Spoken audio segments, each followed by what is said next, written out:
everybody, and welcome back to Magical Journey. I'm your host, Daniel Cahoon, and thank you guys for showing up tonight. Before we get started, I want to do a little bit of housekeeping. Just the big thing, guys, is magicaljourney.com. If you have not been there, you're missing out because that's where all of the 411 on all things Magical Journey can be found at. We have ways of contacting me. We have all the social media links. There's a wonderful little spot for you to get magical merch so you can become my walking, talking billboard, because I love free advertising. And having y'all's pretty mugs with my shirts on, it just works for me. There is one other thing, which is not for everybody, but I encourage you to go and check it out. There's two tiers. There is a tier on my Patreon site for a free tier, and there is a paid tier.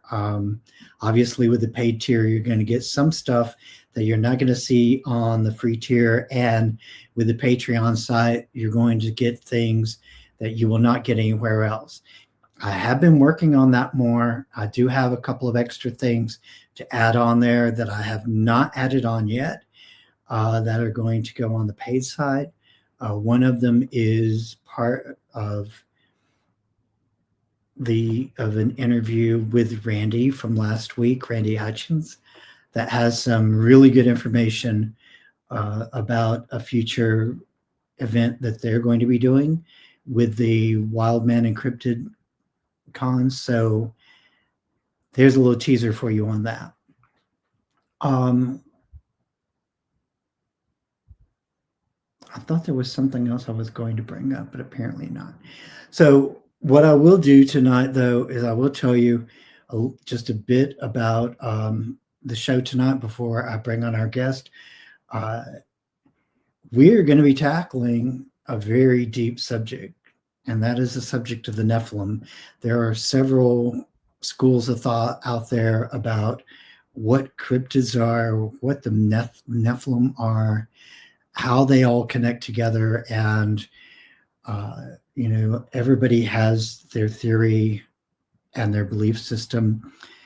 Tonight, my guest, James R. Hood, and I are going to deep dive into that, and we're going to play around with that subject some and see where it goes. Welcome to the stage, everybody, James R. Hood. Hey, how are you doing? I'm good. How are you? You know what? I'm doing really good tonight. So, James, tell us a little bit about yourself, and if you have anything you'd like to promote, this is a good time to do it. Okay. My name is James R. Hood, of course, and from age 13, and I've told this to a lot of people, from age 13, I've been interested in UFOs ever since I saw an episode of Unsolved Mysteries, and that subject has intrigued me ever since. And all through high school, all through college, I read about them, studied about them, watched videos.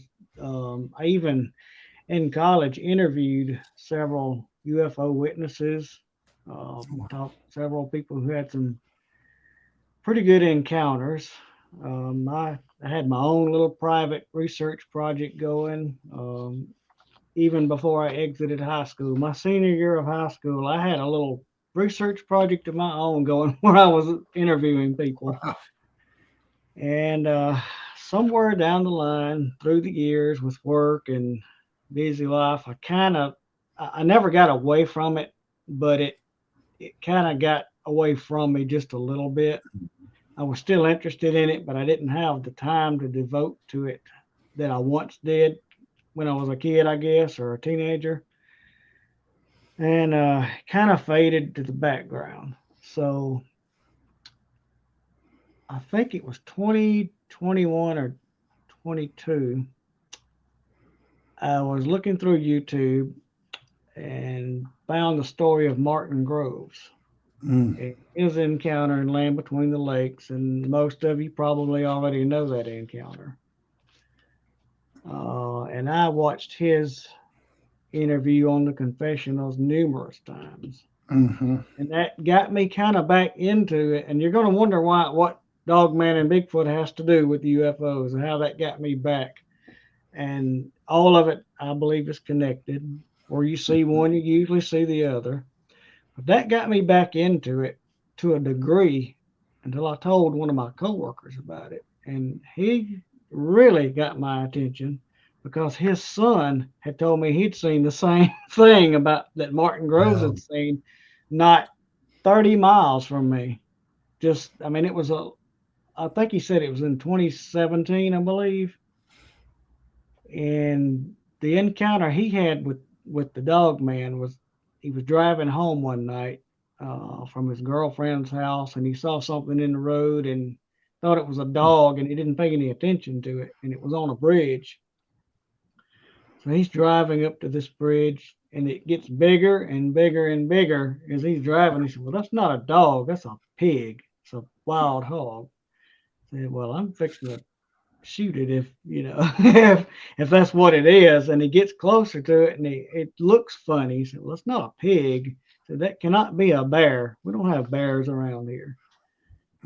When he got up to where the lights hit it really good, he said this thing stood up like a human being and looked him dead in the face, just like it could Mm. see him through that windshield at night. And it leapt over the bridge railing a good 25-foot drop and took off through the bushes. And it scared him so bad.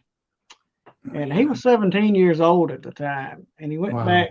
He wouldn't eat supper and he wouldn't talk. And his dad, which is my coworker, asked him what was wrong, and he told him what he saw. And his dad said, "Well, I don't know what you saw. I've never heard of anything like that before." And it bothered him a few days, and he kind of got it out. Maybe I didn't see what I thought I saw. Maybe it was mistaken identity. It was night. He kind of put all that stuff to the back, saying, "Well, maybe it was nighttime, and I just didn't see properly or whatever." Well, a couple of weeks later, he goes deer hunting Mm. all day. Something is in the bushes. He don't know what it is. He never sees it. All he can hear is something moving once in a while. He never sees anything the whole day. He goes back to his truck that night. And it's not exactly, it's like a little before dusk. I mean, you can still see, you don't need lights, but the sun's about to set. And he's in his truck. He's put his firearm away, and he sees it. He sees it standing at the edge of the bushes where he walked out at. And he said, "This thing has been following me all day long. Okay. That's what's been in the bushes around me that I thought was a deer all day." And it scared him again because from 75 yards, he's looking at this thing and he says, "I'm going to prove to my dad this thing's real. I'm going to kill it. I'm going to, I'm going to get it." And he goes up, gets out of his truck, looks at it through the rifle scope. And this is what gets him. As it's looking back at him, it just dissipates. It's not there anymore. He didn't Oh, see it wow. run away. He said it literally faded away like a ghost in a movie. And Wow. "What did he do after that?" And he said he got in his truck and done about 80 on the way home. And Yeah. he said it was like 3 years before he ever went hunting again. He said he never went back to that place to this day. And he's told me that he's had other guys in that area said they've seen weird stuff. There's been no attacks or nobody hurt or anything, but the occasional sighting of, what is this thing? And then it's never seen again or whatever. Mm. But the fact that he saw it 2 weeks later and it was following him all day, that was Yeah. that was pretty messed up. And the same reaction that everybody else has. It's like, Mhm. okay, I'm done now. Yeah, I'm done now. Yeah, there's a lot like, you know, every time I hear, I've interviewed a few people about cryptid sightings, and they all have that experience where that makes them lose interest in the woods real quickly. The fact that he saw that thing just dissipate like it did Mhm. brings up something else about Bigfoot and some other cryptids. You can or I've heard a couple of times where people would say, they're walking through the woods, and all of a sudden there's this 8 foot tall, 4 foot wide thing, and it wasn't there 2 seconds ago, and it's standing. Mhm. How did it get in front of me without me seeing this big thing walk in front of me? It's there. Right. L.A. Marzulli had a lady on a few weeks ago on his show who was, I can't think of her name. She lives in Alaska. Uh, she's like some kind of tribal elder or something Mhm. in the Alaskan tribes. And when she was younger, that happened to her. Mhm. She, her and her mother was out, and this thing was it was not there, and then it was there. Yeah. And we might can talk about this a little later, but one of the things that she talked about was when her mother said, "You run to the car, don't worry about me.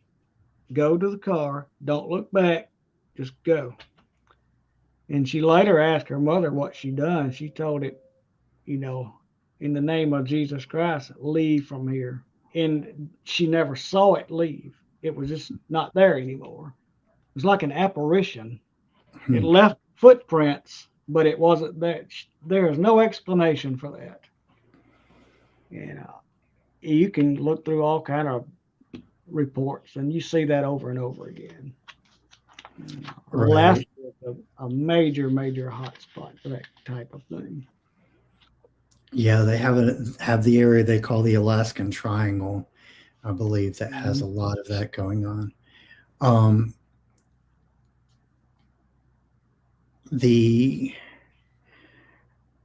the folks there in East Tennessee, a lot of them talk about using prayer and so forth.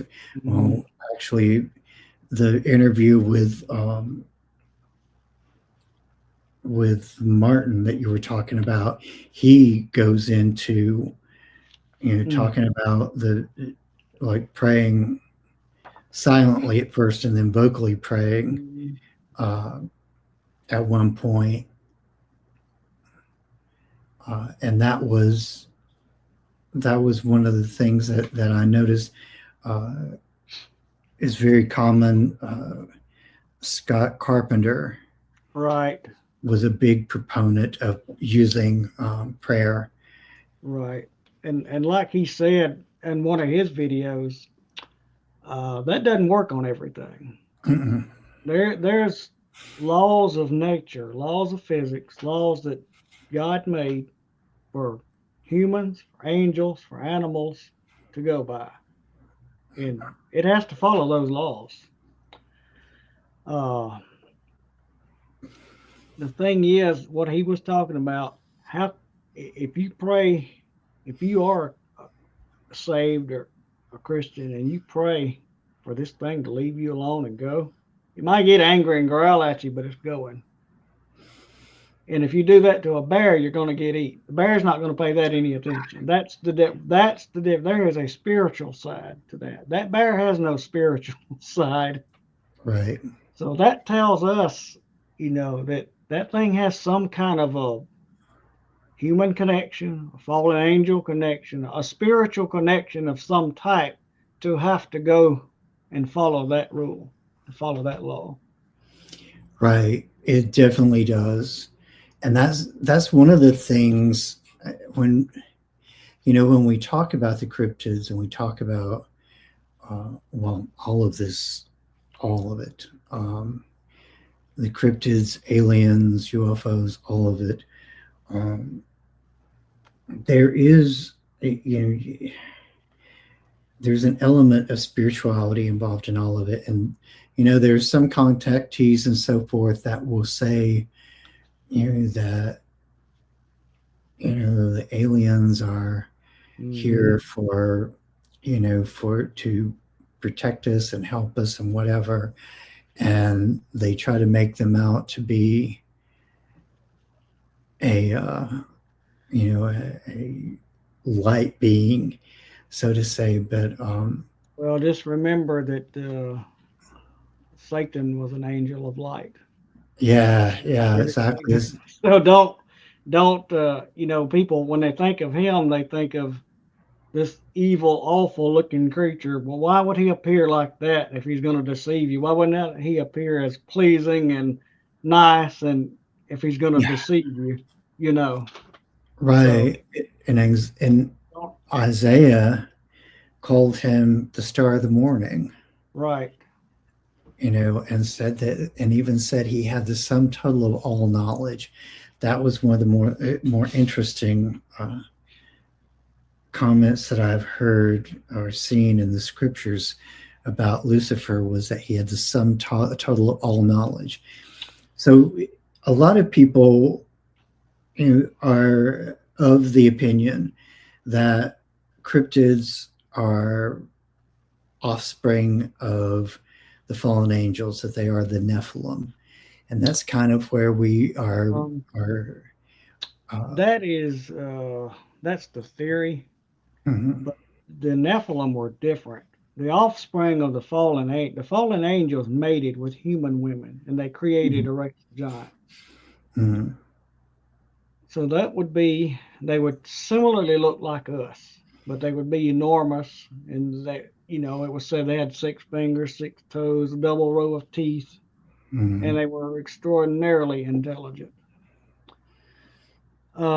The cryptids like Bigfoot, Dog Man, Lizard Man, whatever we got going on now. Even in the ancient times, you remember the Minotaur or the Centaur? I mean, those might have been cryptids back then, and maybe they died out. We're not seeing them anymore. I don't know. I mean, there were a number of accounts of those type things, but in I know the book of Enoch is not in the Bible. mhm, I'm not going to tell you that it's 100% fact, but if you look in the book of Enoch, where those fallen angels not only mated with human women to make offspring, mhm, they also experimented with animals.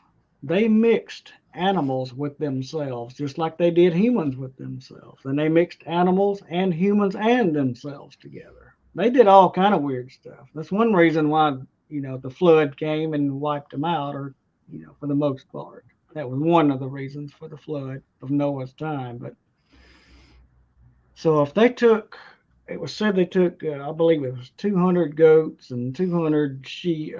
I don't remember. It was a lot of different animals. It was 200 of each, and they would mate with them. They would do all kind of perverse things. They would make them just into these hideous creatures. And I think the things that we're seeing today, the dog man, the Bigfoot, the lizard man, the goat man, I think all those are possibly a remnant of the things that used to exist. I think we're seeing a small percentage of what once was on this earth. oh wow, But wow, I'm reading this here, and he's right. This person is right. There was two different beings. The I think it's pronounced Raphaim, were shorter giants like Goliath, mhm, 450 feet. There were stories here in Mississippi of back in the 1700s, 1800s of red-haired giants that stood 12 to 15 feet tall, and the tribes went to war with them and killed them out because they were cannibals, they were warlike, they would attack them in everything, they were killing their animals. I mean, those stories go way back, all over the United States, all over the world. And well, and wasn't there a character, a person in the Bible, was it Esau, that was covered in red hair? he was a very hairy person, I believe. Yeah, it was Jacob and Esau. Remember, he tried to Yeah. steal his brother's birthright. Right, right. There was a hoe scandal there. So His it father does couldn't make see, you, was blind, and he had the animal's fur on his arm, so that his dad could feel all the hair. That was kind of weird, you know. yeah, yeah. That's the thing That's that, the like, story. when I read that the first time, I thought something is not right there. Hmm. And And, if and you read that story, you see that going on to this day. To this day, the descendants of Jacob and Esau, Israel and Palestine, are still fighting to this day. mhm, yeah, yeah, So that's never been resolved. yeah, no, and most likely never will in this. Remember also the land of Canaan, which also is now, in around Gaza, around some of these Mhm. troubled places.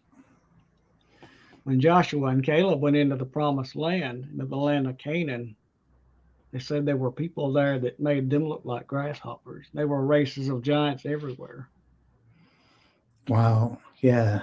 So, um, I can tell you another name. Steve Quayle is an absolute great genius on the subject of these biblical giants. If you go to stevequayle.com, he's written numerous books, Genesis 6 giants, and uh, this, all kind of research on those things for years and years and years. He claims there are still giants walking this earth today. You've heard of the one in Afghanistan, I'm assuming, the, that the special forces killed back. I don't remember. I think it was '04, '05 or something like that. No. Where the special forces were trying to. I hate to tell the story because I can't get it right. I don't remember every detail, but they were sent out to a lookout or something to look for some people who didn't come back. And Mm, they were looking for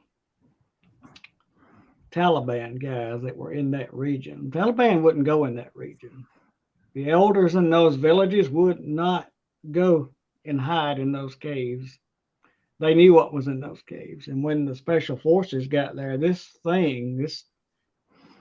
they said it was over 12 feet tall, mm. had a spear, long spear in its hand, and it came out and it ran one of the soldiers through, and they fired on it. And Steve Quayle tells the story that they opened fire on it, and it sustained over 30 seconds of full auto gunfire before they took it down.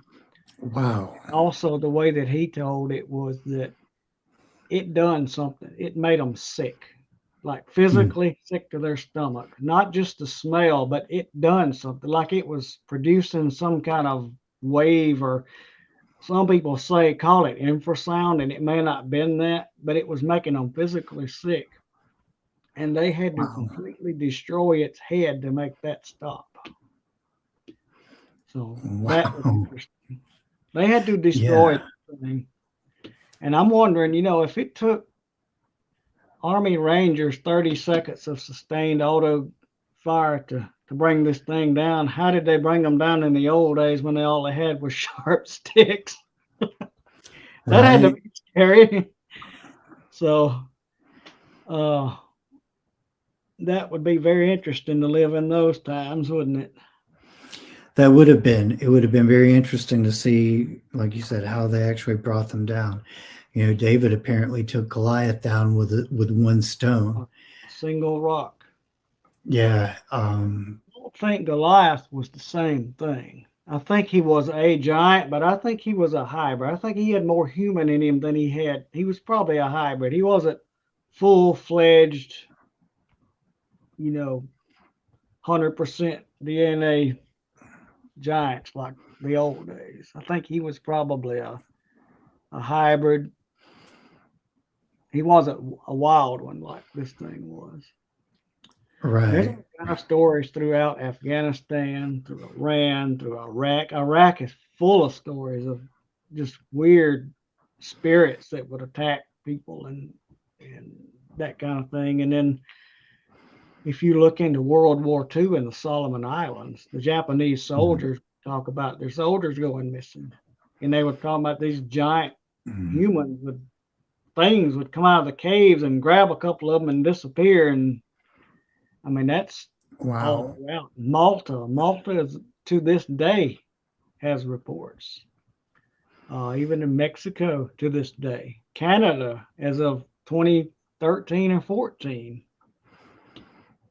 Yeah. And I think the most recent thing they've seen was in Oregon a couple of years ago, where this guy claimed there was a door that opened and this thing looked at him and then went back inside. And he claimed it was a giant man. And I don't know what ever came of that. It was pretty hot on YouTube for a while and it kind of went away. But look at Andrew Dawson's story from Canada. He filmed this enormous figure on top of a mountain. And this went viral for weeks on YouTube and all over Facebook. And he was followed by some kind of agents in a car. And he was talked to, and he did a video. His last YouTube video, it looked like somebody was standing behind him or beside him or something, coaxing him on what to say. And he never made any videos after that, and he is no longer with us. He died shortly after that. Oh, wow. Video is still up. You can still look up his content if you Google it. So it's, yeah. You know, that is a very common theme. People just suddenly just not existing anymore after experiencing some of these things. One of the things that's very interesting to me is the amount of things that they found in North America, South America. Not only have they found the remains of giants, same scenario, 6 toes, 6 fingers, double rows of teeth, especially along areas where the mound builders, as they call them, have been. But they've also found things like pyramid structures, various kinds of artifacts and so forth that seem to be kind of out of place and out of time. The Black Pyramid of Alaska. A lot of cryptid activity, a lot of UFO activity, a lot of disappearances in that area. They just call it the Black Pyramid, and I mean, compasses go crazy, electronics quit working, all kind of stuff that should not happen in the wilderness of Alaska. Wow. Yeah, I have seen a few things about Alaska that make me kind of go, huh. I can tell you this, if you've ever seen some of the trees that they say the Bigfoot pulls up, turns upside down and drives them back into the ground, and 4 men can stand under the roots of these trees. They're that big. That has been seen all over North America. A guy that is on our group on Harley Owens's page. I'm not going to mention his name. He sent me some pictures. Sent Harley some pictures, and he's posted pictures on Harley's Facebook page of in Georgia, northern Georgia, of that same thing. They're not as big, but it's happening. And he said he found 7 of them like that. Somebody said, well, a tornado did that. And he said, to one tree, and it didn't touch the other trees around here.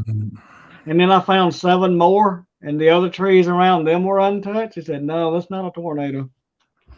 Yeah, no,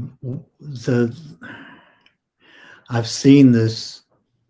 A few people have shown pictures of these things, and there is no way that, I mean, I've seen tornadoes do some pretty impressive things, but this is not tornadic activity. Some people have mentioned that the upside down trees are boundary markers. They believe. Some people have mentioned that the crosses, the X's, trees bend into X's and so forth, were warning signs or boundary markers. It just feels like maybe it's a boundary marker, or maybe it's maybe a message of saying this is where we're at, or maybe, I mean, who knows what it means. It may not, it may be a territorial thing, or it may be just a marker for a map of like a waypoint or something. Say, hey, if I get to this place, this is where I need to. I mean, I'm just talking. I'm just saying a theory, but we don't know. yeah, it's very hard to say. I mean, it really is. What do you make of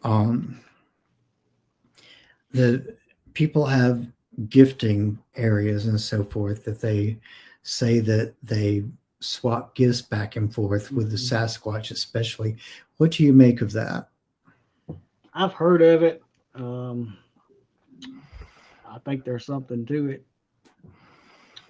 If you go back and look on Scott Carpenter's website where he had a gifting area, and he said he was going to catch fingerprints, he was going to catch footprints, and he was going to, he put this whatever kind of powder this was down around it. Said his stuff was gone, but nothing stepped in the powder, and he's like, "How is that possible?" Like, you got to go 20 feet to this thing through powder. How did you get this? Like, unless they're swinging from the trees or can float or something, I don't know. But the stuff that he put out there was missing, and I don't know. I told this to one of my coworkers. He said, "Well, maybe birds swooped down and got some of it." I said, "A bird's not going to swoop down and get a jar of peanut butter. Not a little bird, anyway." No. That, and one of the other things I've noticed is that they like to leave little gifts like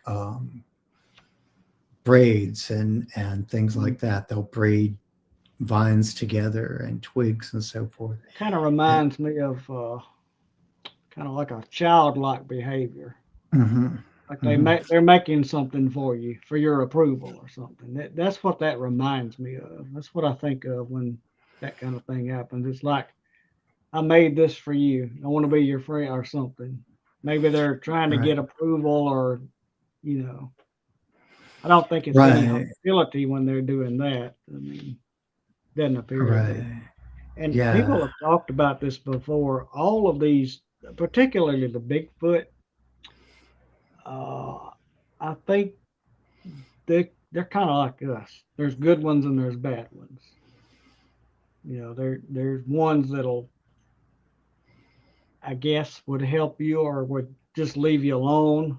And then there's the ones that'll absolutely come after you just because he's having a bad day or something. Right. I've heard very aggressive.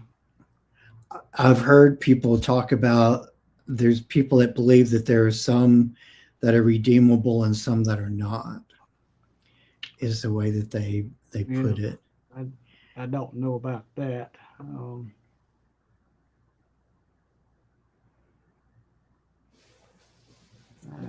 I don't know about that part of it.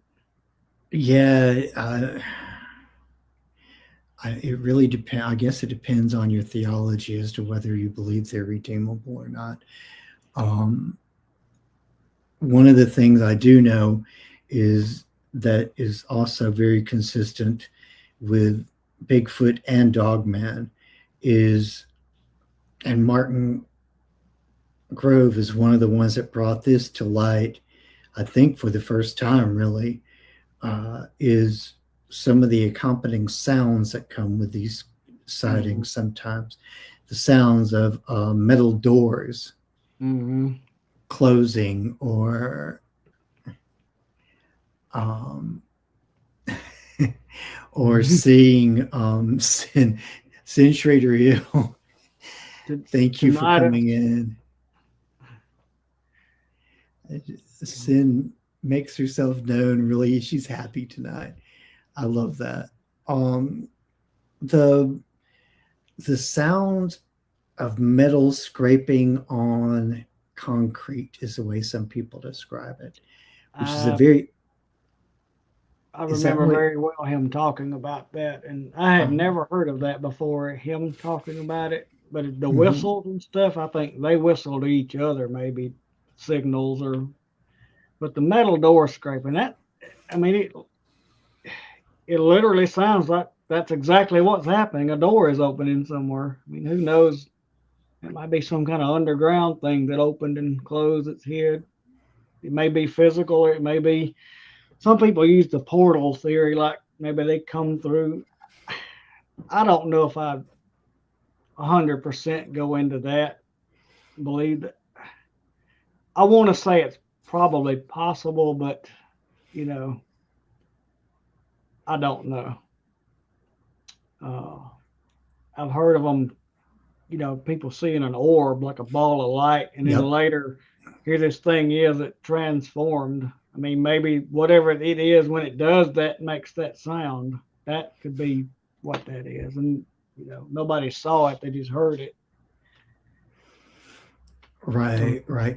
Well, and the thing that's very interesting to me, Harley Owens has brought up the orbs a few times, hmm and apparently they're very. I know, not apparently, I know that the orbs are very active in East Tennessee. There's also a lot of graveyards, a lot of cemeteries up and around through the Smoky Mountains and the East Tennessee area, old ones, very old ones, and which is very speaking interesting. of cemeteries, Mm. no one can explain why Bigfoot and Dogman are seen around cemeteries so much. Yeah, Now, what's up with there's that? nothing there. You got graves, you got grass, you got trees. What is there that interests those creatures? So I don't know.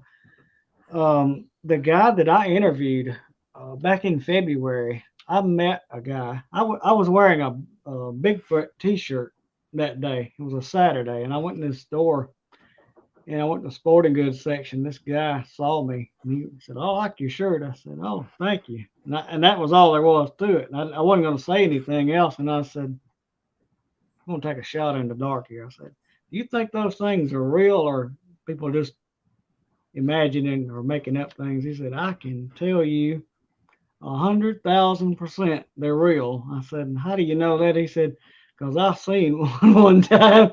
I said, "Oh, really? You want to tell me about it?" And I told him, I have a little card with my little project on it, my Cryptid Creatures project. And I gave him my card with my email on it. And I said, "I'm doing a lot of research into this and doing podcasts." And told him about your channel, Tom's channel, and the group page. And I Mhm. said, "Do you have a minute to tell me?" He said, "Yeah." And he said, this happened back in the 80s. And him and his girlfriend were on a date and decided they'd drive out to the cemetery. And I guess they was going to kiss a while or something. But, and this cemetery, I don't know the exact location. It's in the county north of here. It's about 25, 30 miles from here. And he told me what road it was on. I know about where he's talking about. So he's driving down this road. They go up to this cemetery, and this is 9 o'clock at night. And he said, "We're going to stay out here till about midnight or whatever. And we got to go home."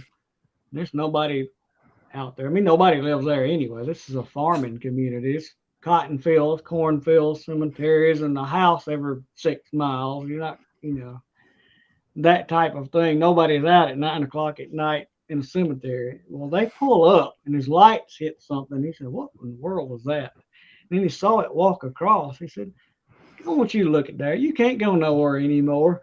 He said, "Somebody out here in the middle of the cemetery at 9 o'clock at night." He thought it was some guy walking around in the pitch black Oh, dark wow. out there. And then he happens to think about it. He's like, "Well, this ain't right.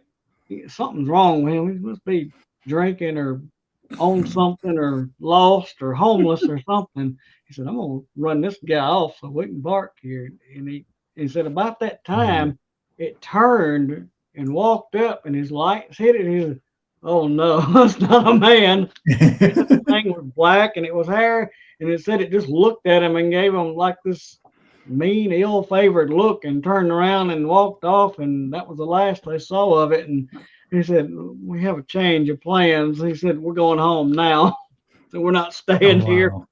So they Yeah. both saw it. And his encounter only lasted like 10 seconds. I mean, it was Mm. there, it looked at him, and it walked away. And he said, I can tell you for a fact they're real. I saw one with my own eyes. And he said, until that day, uh, I never believed they were real. Here's the thing of it. It's very easy for people to sit there and laugh and say, oh, you know, I don't know what you guys are smoking or whatever. Hmm. But the people who do all that, you know, I would love to see their reaction if they did come face to face with something.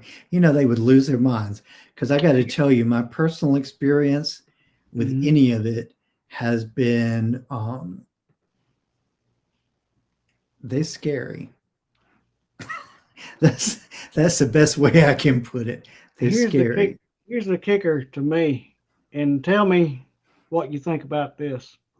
The people like me, like you, like all of us researchers, we go out of our way to go in the woods to look for signs, to look for these things, and we never see them. And some guy says, "Oh, there's no such thing as these things." They're the people that's seeing them. We don't ever see one. So what do you think about that?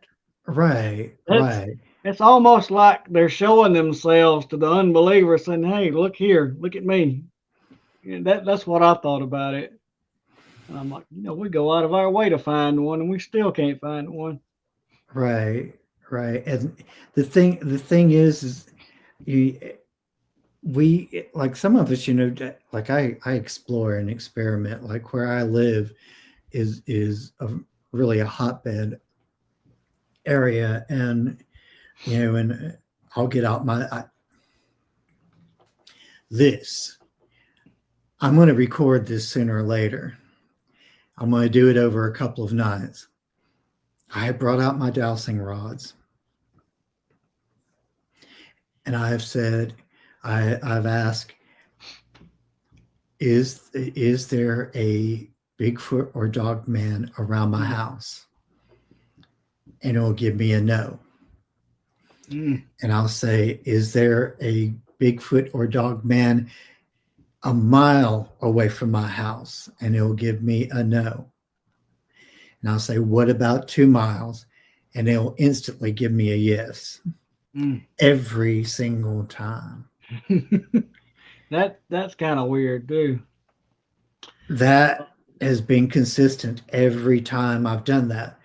And I've wanted to go further and ask, specifically about some other things, but I haven't done that yet.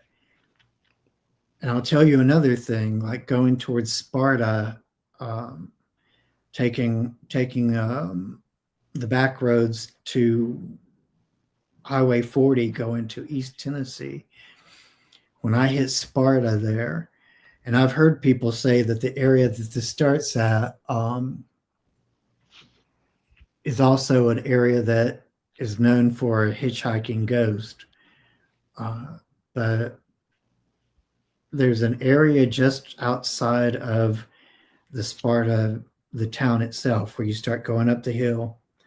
There's a little parking overlook thing where you can park and look at all Mm, the pretty hills around there. From that area to about 3 miles, 2 or 3 miles on down the road a little ways, they start in with the mind speak almost right away every time. mm, And it's literally like it's like listening to a party line on a telephone. hmm. There's so many of them trying to reach out at once. I've heard of that before. Um, Apparently, it happens to some people, but not all of them that see these things. I've Mm-hmm. asked Harley Owens and I've asked other researchers, have you ever? It's hard to get them on video. It's hard to get them on trail cam. Apparently, they know what you're doing. They know the camera's there. They either see the light or they suspect something or whatever the case. So I asked, okay, have you taken a digital voice recorder and hid it somewhere in a bush it doesn't make any sound, doesn't have any lights. It's just recording sound and maybe get whatever vocals is in the area. And so far, there's a couple of people done it and some weird stuff, but not a lot. And I thought that was an idea that I could do sometime. Just place it in various areas through the woods around a couple of nights and just see what comes out. That's actually a really good idea. Wow. So there you go, guys. You're right. It may not show up anything, but you never know. That's the thing of it, James. It's like look, I get things on my back camera. I get sounds. It sounds like almost like we're picking up radio signals all night long on the back camera of the house.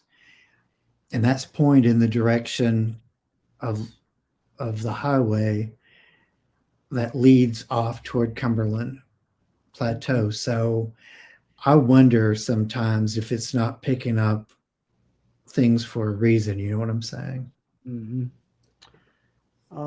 You'd mentioned earlier about the UFO connection. All the years of my research before I got into the cryptid side of it, I had begun to notice that everywhere people were seeing these things, there was a very high amount of UFO activity. And you were talking earlier about the occupants of the UFO. They tell people they're beings of light. We're here to help you, and nothing can be further from the truth. I think those things are as demonic as they come. I don't know if my own personal theory was like this. A demon, in order, you know how a person will become possessed or an object will become possessed, a doll, a toy, something. They inhabit something to be able to have a physical body to do things in that they, that it helps. I don't know how to explain that, but you know what I mean. If they enter into a physical body, now they can do things in the physical world. Think about this. Would a demonic enemy somehow use somebody or themselves to create an artificial body to inhabit? AI. There's been stories of some AI programs going wild and rebelling against and just had to shut it off, So if you create a robot and it's got this knowledge, or you create some kind of synthetic fake organism and that being inhabits it, gonna have a problem. Well, but the UFO thing, a lot of your abductees will tell you that they were doing this to them, to their mother, to their grandmother, to their great grandmother. Generations of family abductions, generation after generation, and it singled out this family. These your next of your son, your daughter, on down the line, and Karen Wilkinson. She's been on a number of shows, and I had commented on one of the live chats that, do you think these things are demonic? And she said, absolutely demonic. And ask yourself this, out of all the abduction stories, name one positive thing that came out of one of them versus all the negative things. Can you name one positive thing that happened that they actually helped, that they said they were helping? Not one. Right. And that was one of the things. So I had a conversation with somebody who claims to be in a contact team, who made the comment to me that even the Travis Walton story, right, the reason why they abducted him was because he had come in contact with the radiation of the ship, and that it had harmed him in some way, and they abducted him to save him, to fix him because of the contact he had with the radiation. And I'm sitting there and I'm thinking to myself, if you believe that, I got some swamp land in Florida, dirt cheap, I'll sell you right now. Because here's the thing of it. You're right. I have yet to hear one story of abduction or contact that has had a happy ending. Okay, there's the was You it the think of this, cash? in the earlier in the conversation we were talking about the giants being made and things being made. I think Mhm. they're doing the same thing, and they're part of those same entities. I think they are some kind of demonic thing. And here's what else. This is an idea, a theory, and I don't know how. I'm not going to get into a lot of religion on it, but I'll mention the rapture. Mhm. Let's say tomorrow 400 million people are zapped. They're gone. They're nowhere to be found. Infants, children, whatever. Mhm. Panic all over the world. People going, where is this part? Where did all these people go? Just they're vanished. What excuse would the government say happened to all these people at one time? Oh, well, that's a Yeah, mass abduction. We're going to reveal what happened to, that type of thing. I think they will use that as an excuse when that happens. I think that will be the explanation. I could see that. I could But see them doing that. I, I plan to be raptured, but but if I were here, I would ask him, okay, explain what they did with all the hundreds of millions of open graves and why they would take all the grave people. Explain that. I bet they couldn't come up with anything like that, you know. Right. So Well, see, that's the their thing. theory of their explanation of mass alien abduction would not hold up. That those things are demonic. Mhm. And talking about the paranormal side of the cryptids, there's a paranormal side to the alien abductions too. Yes, there Those is. lifelong abductees claim they'll be in their house and they will feel somebody watching them. They'll see Mhm. things that they think apparitions, and it's all the same. Whether it's a ghost story, a UFO story, a Bigfoot, a dog man, whatever it is, it almost always has that same paranormal element to it. Mhm. And Yeah, it all we does. can come up with is ideas and theories. We can't prove anything. And if it was something that was in the physical world rather than the spiritual world, I think we would have come up with something by now. I think this, Right. whatever this demonic force that's in all of this is keeping people from discovering, revealing what it really is. It's got more sway than we do apparently. Right. Well, again, Well, that's my theory anyway. So Isaiah said that Lucifer had the sum total of all knowledge. mhm, That is that is one of the things that sticks out in my mind so much whenever I hear any of this. right, but I've started my little project last year. It's called Cryptid Creatures Investigations, and basically all I'm doing is talking to people who said they've seen something, mostly local people. Hmm. And I went out a couple of times looking around. I went to last April. I went to a place where there had been two dog man sightings within 2 weeks of each other, and I've got other areas. Within the last month or so, I got a tip from a lady up around the Water Valley area and Sardis area, and there've been quite a few sightings up there of dog men experiences. And um, she told me what road they were on and what general area they're always on almost, and I'm planning to check that out this spring too, see what I can come up with. And So So, that being said, I know Pamela posted my email address, cryptidcreatures411 at yeah. yahoo.com. If anybody, doesn't have to be local, it can be worldwide. If you're in wherever, if you saw a dog man or lizard man or whatever it was, you can share your story with me. And eventually, I want to take all the data that I've learned over the years and put it into a book. And I'm working on that right now. I've got a lot of notes, a lot of things to go through.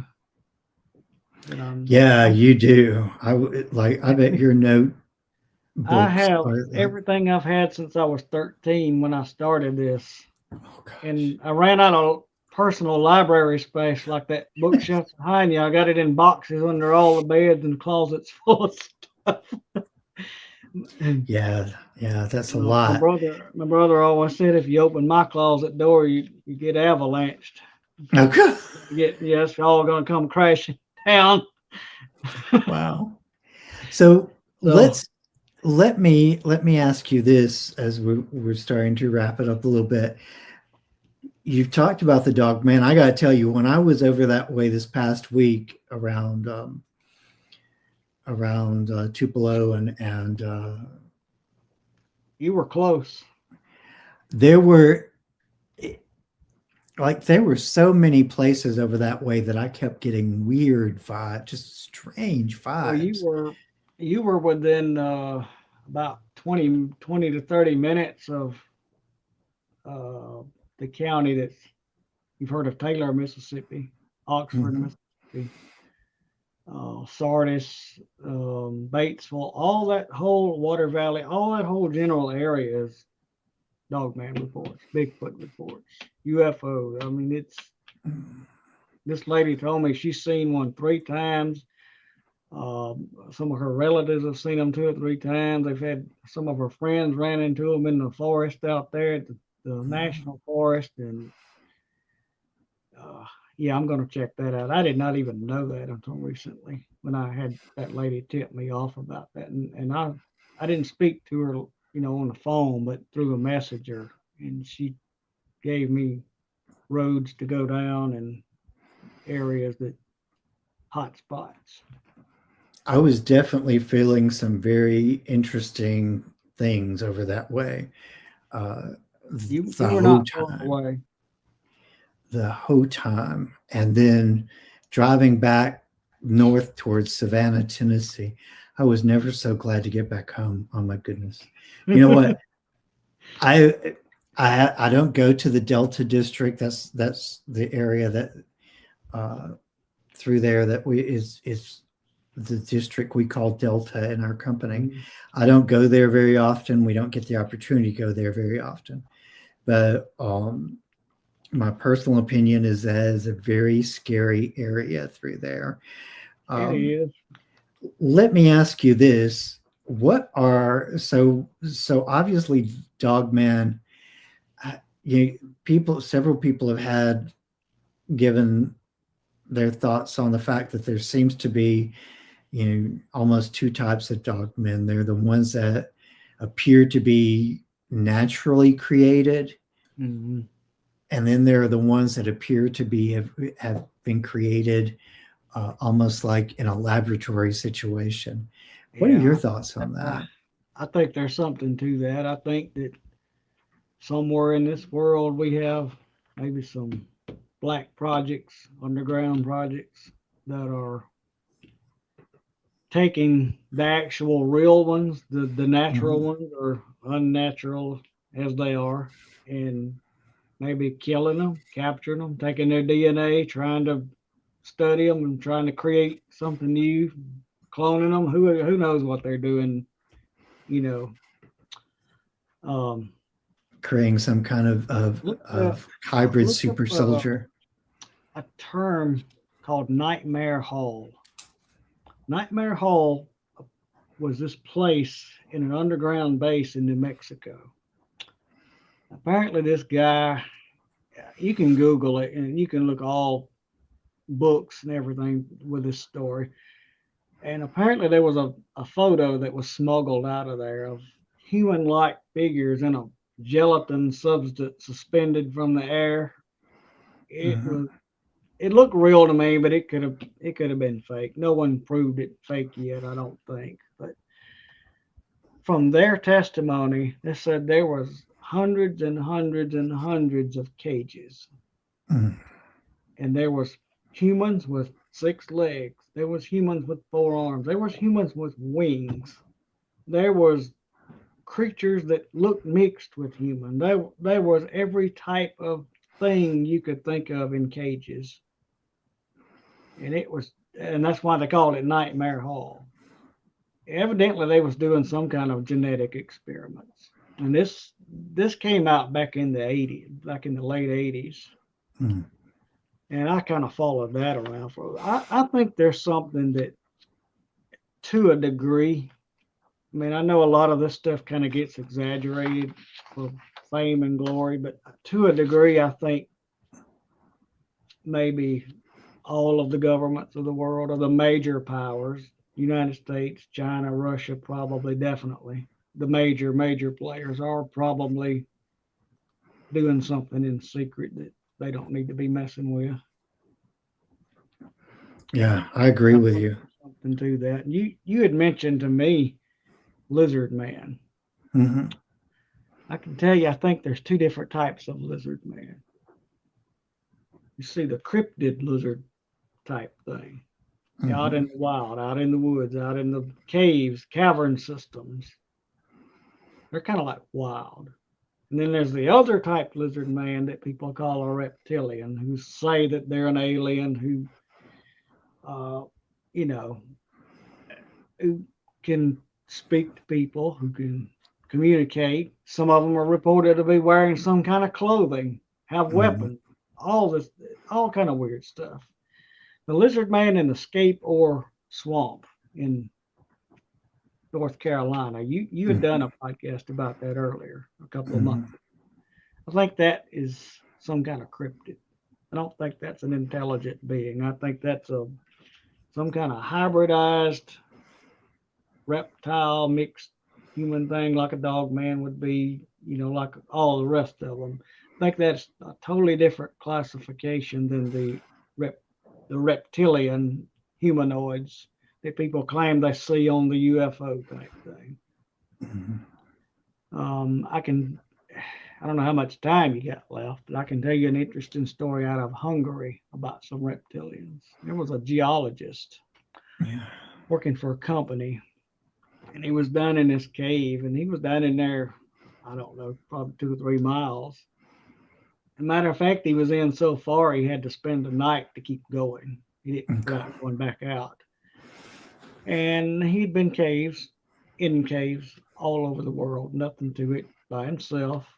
He knew what he was doing. He was an expert geologist, expert cave explorer. He knew what to do. Everybody knew where he was at, knew when to expect him back. So he knew if he went missing, they would come looking for him because he was on the job. Well, he kept hearing these noises all the time, and he couldn't explain it. He thought it was some kind of bats or something that maybe he hadn't seen before. And this was in Hungary. Uh, and the further he goes, he sees this red gelatin substance on the cave floor, and it's like gooey, like slime. And he Yeah. said, I have never seen that in my life as a geologist. I don't know what that is. I'm not touching it. And it's a big spot. And he can't, well, he goes around it. He says, I'm not touching that. I don't know what that is. I'm going to come back, and when I come back out, and get some of that and sample it. The further in he goes, the weirder things get. And he gets to this point where he thinks he's hearing voices. And that's actually a natural thing in caves. Your mind can play tricks. The echoes of animals, bats, whatever might be in there, you think you're hearing voices. Well, he kind of overlooks that. And then he said, I definitely heard someone say something. Somebody is in here. And then he turns through this corner, and he sees a crack in the wall with a light. He sees a light through that crack. He said, oh, yeah, there's somebody else in here. I don't know what they're doing in here. Maybe it's people exploring. He gets up to it, and it's these weird whistling, chirping, like a bird chirping. And he said, well, there shouldn't be any birds this deep down in the cave. He might have got lost or something. Maybe whatever this light is, they went to it. And so he's digging around and he looks through this crack. And he said that at one point the crack's like 3 or 4 inches, And he claims that there are 6 or 7 of these 8, 9 foot tall lizard looking people. Oh, wow. Like a uniform type thing standing around doing something, and he don't believe what he's seeing. And he said, this is not, somebody's playing a joke on me. And one of them turns and looks, and it sees him through that crack looking, and they all start coming, and he claims the only thing that saved him, and it took him like a day to get out of that cave. He did not stop that night or stop to go out. He kept going. And he claims the only thing that he thinks saved him from whatever those things were getting him was the fact that they were behind another wall, and they probably had to go a long way around to come to where he was at. But he reported that to the company that he worked for. They fired him. They said, you are crazy. And they didn't fire him for the story. They fired him because he wouldn't go back in and get his equipment. He said, I'll never go back in that cave again. And they sent several people down in there. They found the red gelatin substance. They never issued a report on what it was, but they never saw those things. They did find the crack he was talking about. He mapped it out pretty well, but they never found that. They said it just was like a foul smell down in there. They didn't know what that was, but I thought that was awfully weird.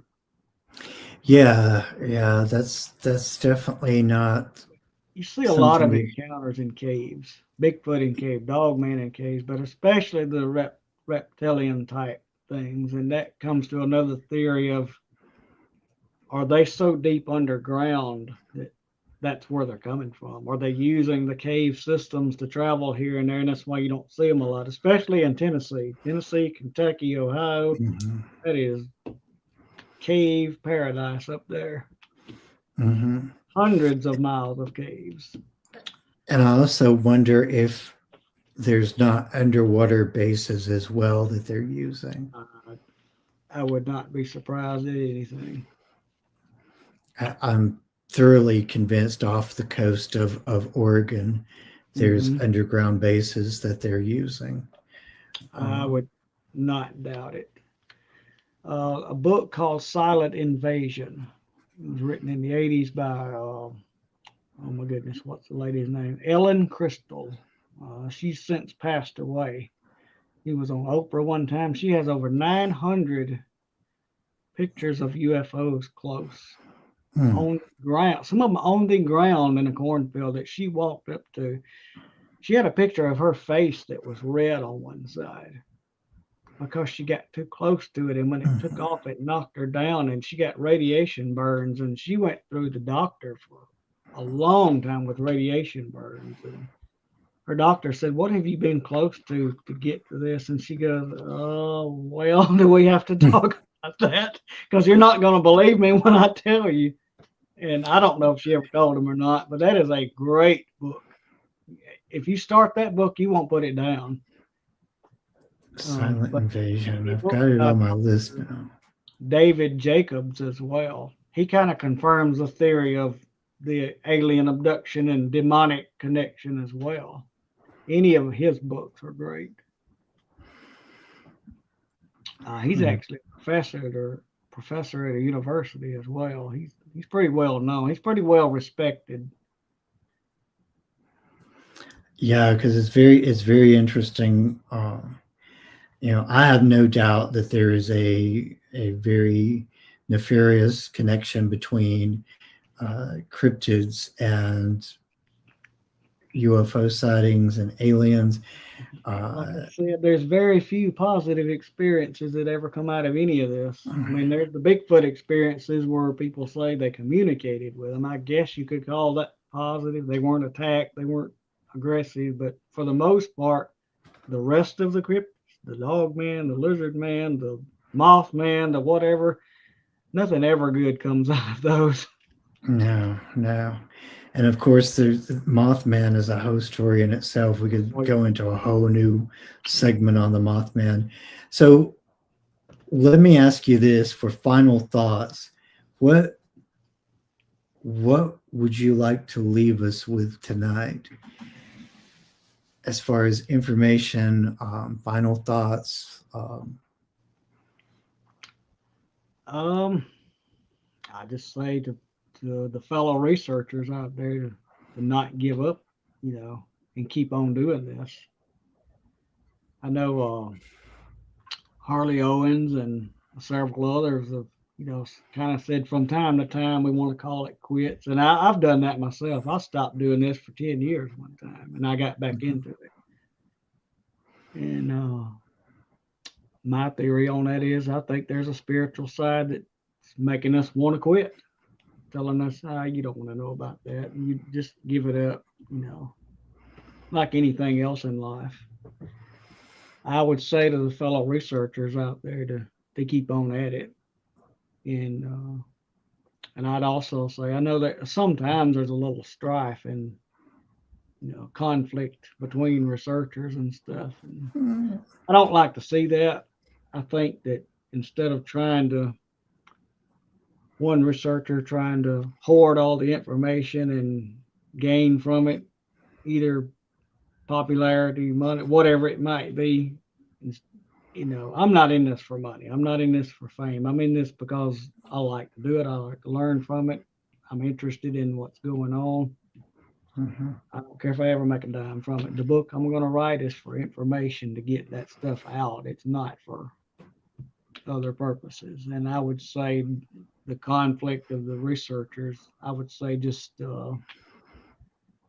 I'd like to see more of them share information instead of keeping it for themselves or fighting among themselves or that type of thing. We could probably learn a lot more working together than working against one another that way. Absolutely. And I have to agree with you. I think the fighting needs to end. I think we need to be more collectively sharing information and trying to get to the bottom of this. I think there's a lot of people that have a lot of good information and good evidence out there. That, I think we're all on the right track and kind of on the same page, but I think we have a long way to go if we're going to prove anything by the scientific method or, what the general public would accept as, a good explanation. Just telling them, I think it's this or I think it's that. That's your opinion. That's not, a fact. Right. And that's when you can get a physical sample and you can prove it in a laboratory, then you have something. Right. Exactly. Yeah. Assumption and all of those things are really kind of a moot point. Based on what the eyewitnesses tell us. And if they tell us wrong, well, then we got to start all over again. That's another thing. I tell researchers all the time, fellow people doing this, I said, listen to the person, but try to use discernment. Try to use common sense. Because a lot of these stories I would never believe it till I see it myself. I'm not calling them a liar. I'm just saying that it's kind of out there, Yeah, and I think that's one of the way they said it did, but until I get someone else who said it happened to them too, then I might start going down that road saying, well, there's something to this. So in short, don't believe everything you hear. I would end it with that. Don't listen, take notes, study, but don't believe everything you hear. Do the research yourself. See if someone else has had that same experience. Right. I believe that. Ending on that note I agree with you. Thank you, James. I appreciate you coming on tonight and sharing with us. As usual, the amount of insight, like I've got all kinds of notes here. I'm going to have a whole new set of books and research to dive into, which is good because this is where I'm basking at right now with researching the Nephilim at this point. So, but definitely look up the Steve Quayle, stevequayle.com, and look up all of his books. And if you can, the man is impossible to get a hold of. I think he personally puts news up on his website every day about different things, and he's all the time on TV shows. But he is. I've tried to contact him, and it's almost impossible to get a hold of him. He is so popular.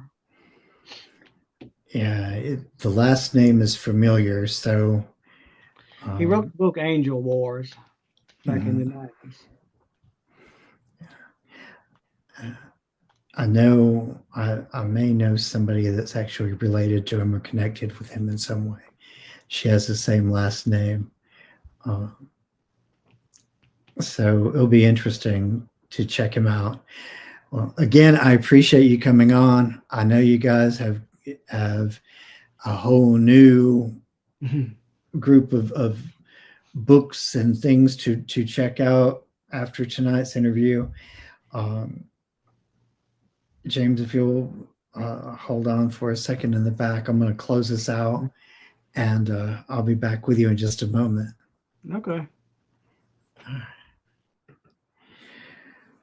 All right, guys, there you have it. James R. Hood is always bringing us great information. I don't know if you guys keep up with his posting in the many groups that we all are involved in. But there's always really good posts there, really good information. Imagine being able to just dive into this book that he wants. I really hope he gets this book written, because this would be amazing to see and read. Thank you, guys. There was a number of you that came in tonight, a few people that came in, that's come in for the first time tonight. Thank you guys for being here. My moderators, I appreciate you guys for being a part of the team, for helping out, for supporting me in so many different ways. Be back with us next week. Let me do a quick, because I cannot remember who is supposed to be on next week, because I'm that special. Pam, do you remember who's on next week? Pam probably remembers. Pam never forgets like I do.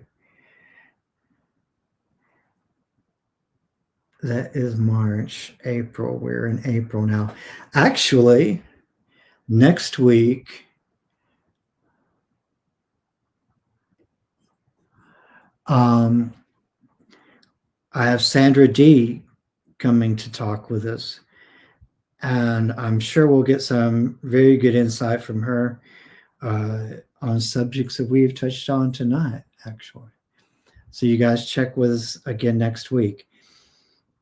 Have a safe weekend. Enjoy your weekend, and may your journey always be magical.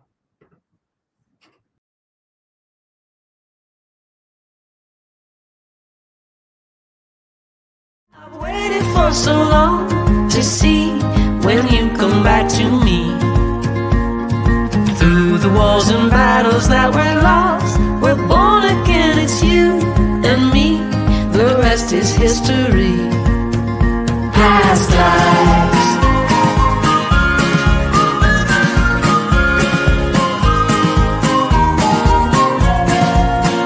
Past lives.